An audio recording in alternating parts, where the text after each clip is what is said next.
ऐसे लोगों से जिनको मैं उंगलियों पे गिन सकता हूँ कि यार फ़लाँ फ़लाँ बंदा है जो अल्लाह की तौहीद बयान करता है, जो रसूलुल्लाह सल्लल्लाहु अलैहि वसल्लम की हदीसें बयान करता है, जो ज़िंदगी का मकसद बताता है। भाई मौला हुसैन ने शहादत दी है कि इसलिए शहादत दी है कि हम ज़िंदगी भर पीटते रहें। भाई मौला हुसैन की शहादत का मकसद क्या था, उन्होंने शहादत क्यों दी है? हज़रत बकर सिद्दीक़ रज़ी अल्लाह तआला अन्हु की ज़िंदगी का मकसद क्या था? हज़रत उमर फ़ारूक रज़ी अल्लाह तआला की ज़िंदगी का मकसद क्या था? हज़रत उस्मान गनी की ज़िंदगी का मकसद क्या था? हज़रत मौला अली की ज़िंदगी का मकसद क्या था? हम मकसद को छोड़ बैठे हैं, जो लगवियात उनमें पड़ गए।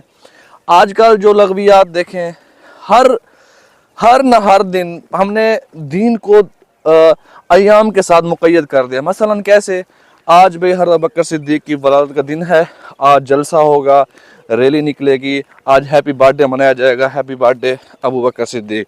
कुछ दिन के बाद गुजरेंगे, हाँ जी आज हज़रत उमर फ़ारूक रज़ी अल्लाह तआला अन्हु की